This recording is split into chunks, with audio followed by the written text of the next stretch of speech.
হালকা শীতের অনুভূতি এখনো রয়েছে দক্ষিণবঙ্গে। একাধিক জেলায় তাপমাত্রা স্বাভাবিকের নিচে। তবে এ যাত্রায় শীত আর টিকবে না। আবহাওয়া দফতর বলছে, আগামী 7 দিন রাতে তাপমাত্রার বড়সড় হেরফের না হলেও কলকাতা সহ দক্ষিণবঙ্গের জেলাগুলিতে পারদ চড়বে ফেব্রুয়ারির শেষ দিকে। আবহাওয়া অফিসের পূর্বাভাস, চলতি সপ্তাহে সর্বনিম্ন তাপমাত্রা 2 ডিগ্রি সেলসিয়াস মতো বাড়তে পারে দক্ষিণবঙ্গের কোনো কোনো জেলায়।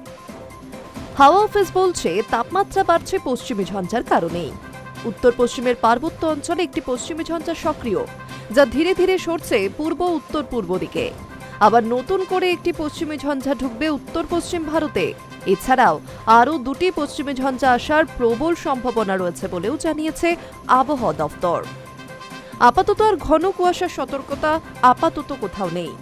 দক্ষিণবঙ্গের জেলাগুলিতে সকালের দিকে হালকা থেকে মাঝারি কুয়াশা থাকলেও বেলা বাড়তেই পরিষ্কার থাকছে আকাশ।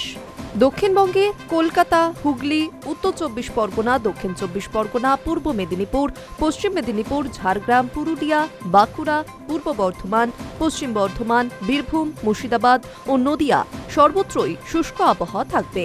কোথাও ঝড় বৃষ্টির আপাতত কোনো সম্ভাবনা নেই।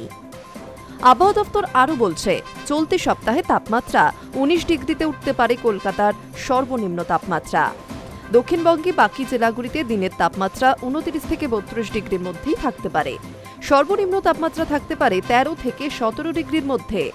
দক্ষিণবঙ্গে দিনের তাপমাত্রা স্বাভাবিকের কাছে চলে আসতে পারে খুবই শীঘ্রই। উত্তরবঙ্গে দার্জিলিংয়ের পার্বত্য এলাকায় সর্বনিম্ন তাপমাত্রা থাকছে 5 থেকে 7 ডিগ্রি সেলসিয়াসের মধ্যে। উত্তরবঙ্গের বাকি জেলাগুলিতে তাপমাত্রা থাকতে পারে 11 থেকে 15 ডিগ্রির ঘরে।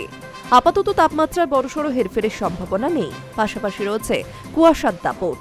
বেশি কুয়াশা পড়বে দার্জিলিং, জলপাইগুড়ি, কোচবিহার ও উত্তর দিনাজপুরে। বাকি জেলাগুলিতেও হালকা কুয়াশা থাকতে পারে সকালের দিকে। High News network.